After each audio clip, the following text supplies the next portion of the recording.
2000년 전 오늘은 예수님께서 우리를 구원하기 위하여 십자가에 매달려 처형되신 그런 시간입니다.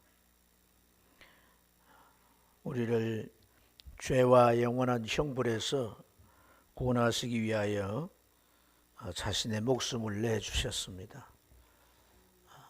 이것은 하나님의 은혜요 또 놀라운 사랑인 줄 믿습니다.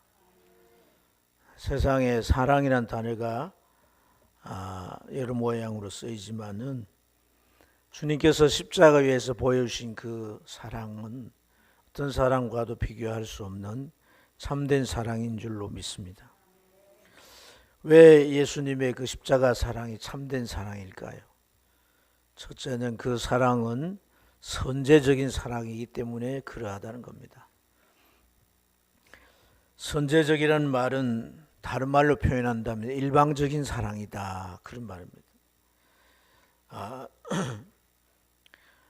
사람이 구원이 필요해서 사람이 심판받고 그 죄값으로 지옥까지 안 와야 되겠다고 그렇게 판단하고 하나님 나를 구원해 주세요, 구원해 달라고 그렇게 사람이 먼저 요청하지 않았다는 거죠.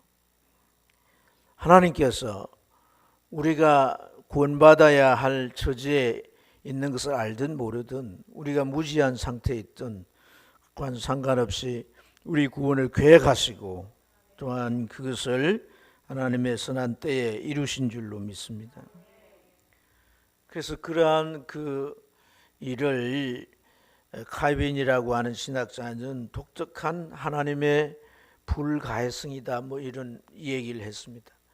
이 말을 좀 설명을 드리자면 범죄한 이후에 우리는 하나님과 단절된 거죠. 단절.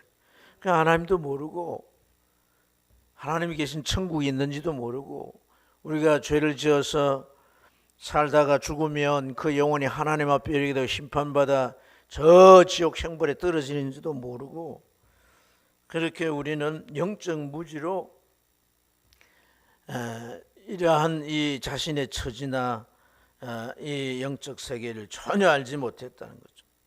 그래서 6절 상반절에 보면 우리가 아직 연약할 때에 기약대로 그리스도께서 경건하지 아니한 자를 위해 죽으셨다. 이 연약할 때나 경건하지 아니한 자, 경건하지 못한 자, 이런 말은 이 연약이라는 말은 무력하다는 그런 무력한 상태라는 그런 뜻이지만 스스로 구원을 모색할 수 있는 지혜나 힘이 없다는 거예요. 그래서 이 경건치 않다라고 하는 것은 완전히 죄에 빠진 상태를 경건치 않다 그랬어요. 하나님이 심판하실 때 노아 때 하나님이 심판의 대상을 어떻게 표현합니까? 경건치 아니한 자들이었어요. 유다는 그 하나님으로부터 이제 그 노아 때에 일어났던 상황에 대하여 그가 이제 계시를 받죠. 하나님께서 그들의 말과 은행이 경건하지 아니했다 그랬어요. 그래서 이 경건하지 아니했다라고 하는 이 표현은 인간의 완전한 타락 또한 이 원죄를 표현할 때 이러한 표현들을 쓰는 줄로 믿습니다. 이러한 상태에서 우리 인간의 모습은 어떤 모습일까요? 마치 아기가 이 자동 장난감에 기어가니까 그걸 주우려고 저 낭떠러지가 있는지 모른 채 그것만 쳐다보고 가는 그런 상태다. 이 상황이 또 이러한 이제 자기의 지금 처지가 어떤지 그냥 눈앞에 그걸 보고 가지만은 어떤 지점에 도달했을 때는 사정없이 낭떠러지에 떨어져서 결국 이제 죽게 되고 말 것입니다. 근데 하나님께서 이러한 상태를 보시고 우리의 동의를 구하지 아니하시고 우리를 바로 건져내시는 이것이 바로 선제적인 사랑인 줄로 믿습니다. 그래서 우리가 이런 선제적인 사랑으로 구원받았는데 사실 이제 전도되어서 교회 와가지고 참 성도들이 서로 많이 사랑해주고 또 오니까 마음도 편하고 또 이렇게 이 신앙생활하는 게 뭔가 좀 이렇게 안정이 되고 이렇게 이런 어떤 느낌이나 이런 사람의 관계나 교회 오면 이제 이 접해지는 이런 것들 때문에 나왔는데 이제 교회를 나오기 시작하고 1년이 가고 2년이 가면서 이 하나님의 사랑이 비로소 깨달아지는 거예요. 십자가 사랑이 뭔지가 이제 말씀을 듣고 배우고 끊임없이 이렇게 그 진리를 접해오면서 그래서 이게 하나님의 사랑이구나. 난 그 사랑을 구한 적도 없고 난 그 사랑이 필요하다고 느낀 적도 없는데 이제 내가 어떤 손길에 교회를 왔는데 와서 이제 진리를 듣고 구원의 복음을 이해하고 보니까 이게 하나님의 정말 엄청난 사랑이구나. 말로 표현할 수 없는 그런 사랑이구나 하는 것을 깨닫게 되는 줄로 믿습니다. 그래서 이 십자가의 사랑은 이런 선제적 사랑이다. 두 번째는 이 십자가의 사랑이 왜 참된 사랑이냐면 차별이 없는 사랑이기 때문에 그렇습니다. 여러분 다른 말로 표현하면 자격이 되어서 사랑하거나 무슨 조건이 맞아 사랑하는 그런 사랑이 아니란 거예요. 우리가 이 하나님께서 우리를 무슨 자격이나 조건이 되어서 하는 그런 사랑이 아니라 누구든 다 사랑하는 이러한 이 하나님의 사랑은 사실 어찌 보면 선뜻 이해가 잘 되지 않을 수가 있습니다. 왜냐하면 세상에서 볼 수 없는 사랑의 영역이에요. 세상에는요 참 뭐 모든 걸 아낌없이 막 이렇게 주고 정말 뭐 속된 말로 심장까지 꺼내줄 것 같은 사랑을, 근데 나중에 돌아서고 등지면서 멀어지는데 알고 보니까 무슨 조건이 있었던 거죠. 그걸 벗어날 수 없습니다. 이기적인 인간은. 그러나 하나님은 우리에게 아무런 조건 없는 사랑을 베푸신 줄로 믿습니다. 7절부터 8절의 내용을 보면 이 세 가지의 부류의 사람이 나옵니다. 의인이라고 하는, 선인이라고 하는, 죄인이라고 하는. 그래서 이 7절부터 보면 의인을 위해 죽는 자가 쉽지 않고 그랬어요. 이 말은 거의 없거나 혹 간혹 있거나 뭐 이런 표현이에요.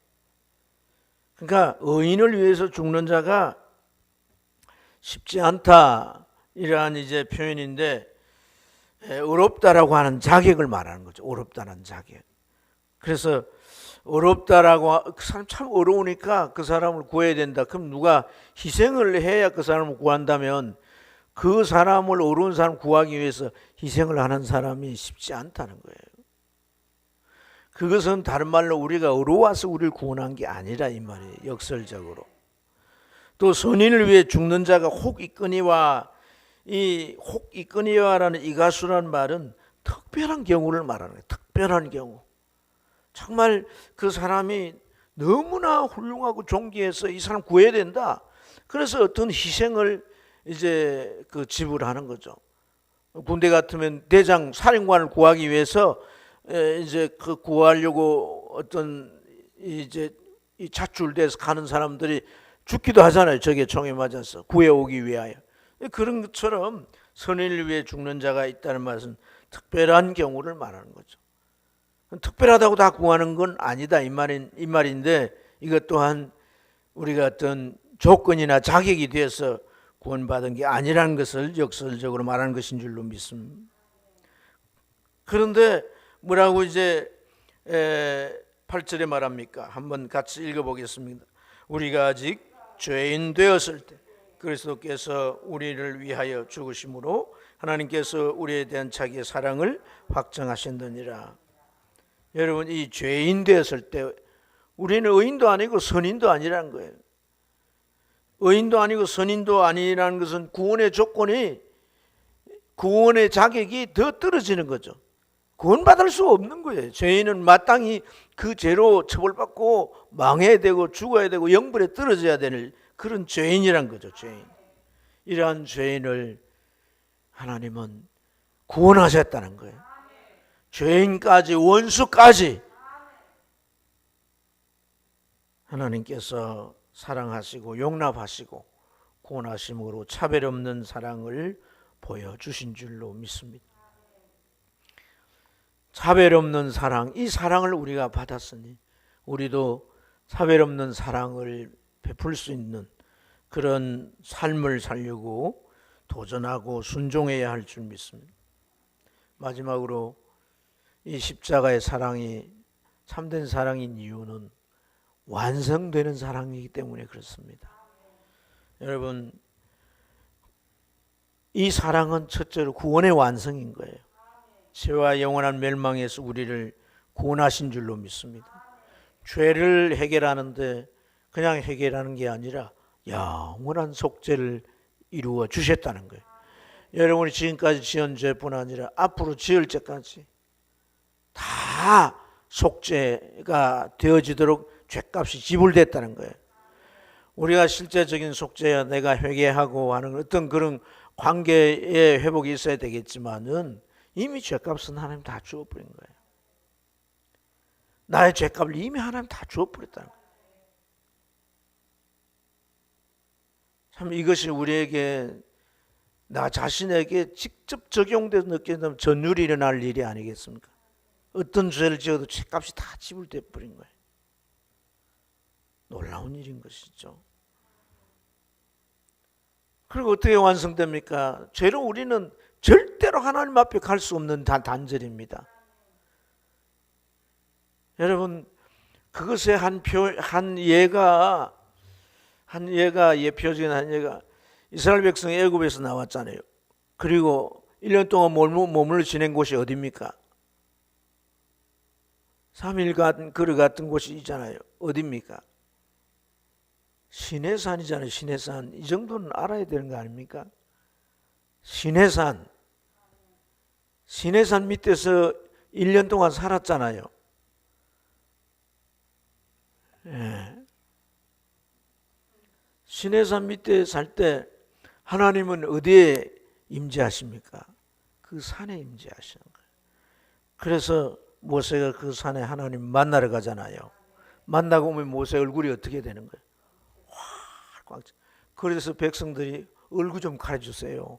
당신을 볼 수가 없습니다. 그랬던 거죠. 예수님이 베나산에서 그렇게 환하게 광채가 날 때 너무 놀라잖아요. 막 여기 집 짓고 삽시다 막 이러지 않습니까? 그런데 모세가 하나님을 대면했기 때문에 그런 것인데 그것이 하나님이 자기 백성을 위해서 백성이 살 법과 또 하나님을 섬기는 법과 그들이 하나님의 뜻을 이루기 위한 특별히 그렇게 구별된 자를 만들기 위해서 그들 1년 동안 그렇게 훈련하실 때 하나님은 그 산에 머물러 계시는 거다. 근데 사람이 궁금하거든요. 하나님이 어떤 분인가? 어떻게 생기셨는가? 그래서 올라가고 싶은 자가 혹 있을 수 있다는 거예요. 그래서 하나님께서 모세에게 경고를 하는 겁니다. 이 산에 올라오지 마라. 올라오는 자는 죽게 될 것이다. 죄인은 하나님 앞에 나간다는 그 죽음인 거예요. 이게 단절의 한계인 줄로 믿습니다. 어떤 노력으로도 안 되는 거예요. 사람이 뭐 어떤 선을 얼마만큼 행했다고 할지라도 그가 어떤 참 가상한 노력이 있다 할지라도 그것으로 하나님 앞에 나아갈 수 없어요. 하나님 앞에 나아가려면 죽음밖에 없는 거예요. 그래서 예수님이 대신 죽으신 줄로 믿습니다. 자, 이렇게 이 단절을 결국 주님이 죽으심으로 말미암아서 이 단절을 어떻게 회복합니까? 하나로 회복하는 거예요. 하나님과 하나 되게 하신 것이 완성된 사랑인 줄로 믿습니다. 사랑하는 마음이 있어도 가까이 가지 못하고 하나가 되지 못한다면 그냥 사랑이 마음만 머물러 있을 뿐이지 그 완성되지 못한 사랑이지 않습니까? 그리고 오늘 이 말씀에는 화목이라는 단어가 여러 번 나오는 겁니다. 하나가 되어서 교제한다는 거예요. 이것은 본래 하나님이 우리를 창조하신 그 목적대로 이제 되어진 상태를 의미합니다. 우리가 주님을 닮아가는 그러한 이제 영역이나 단계나 차원은 남아있다 할지라도 이제 우리가 이 회복의 단계는 완성된 것입니다. 하나님 앞에 나아갈 수 있고 그와 교제할 수 있고 화목한 관계로 살아갈 수 있기 때문에 이것이 완성된 사랑이라고 할 수 있습니다. 이런 완성된 사랑이기 때문에 오늘 이 8절 말씀에 하나님께서 우리에 대한 자기의 사랑을 뭐했다? 확정했다. 그 사랑을 완전히 증명했다는 거죠. 이것은 가능성이 아니에요. 이루어진 결과인 것이죠. 이런 결과가 우리 안에 작동될 때 오늘 여기 마지막 11절 말씀처럼 우리가 예수 안에서 하나님 주시는 그런 기쁨 가운데 즐거움이 넘치게 되는 것인 줄로 믿습니다. 하나님을 교제하고 하나님과 교통하며 누려지는 이 신령한 기쁨이 우리 안에 즐거움인 것이죠. 할렐루야. 성령은 이제 구원받은 우리 안에 들어오셔서 반드시 우리를 천국까지 이르도록 인도해 주실 것이고, 그리고 우리 안에서 끊임없이 하나님의 마음을 부어주시고, 내가 널 사랑한다, 내가 너를 사랑한다, 내 아들을 아끼지 아니할 만큼 내가 너를 사랑한다, 네가 어떤 공경의 어려움에 처해서도 나는 너를 도울 것이다, 네 길이 저 천국에 완전히 완주할 때까지 너와 함께 할 것이다. 때로는 우리를 견책하시고 때로는 책망도 하시고, 어찌 그 저주의 길을 가느냐, 그 망할 길을 가느냐, 어찌 가서는 안 될 길을 가느냐. 하나님은 이 모양 저 모양으로 우리를 깨우치시고 우리를 지도하시며 간섭하셔서 주님을 닮아가게 하시기 때문에, 여러분, 우리는 구원이라고 하는 것은 어떤 면에서 신학적으로 전반적인 것을 의미하는 거예요.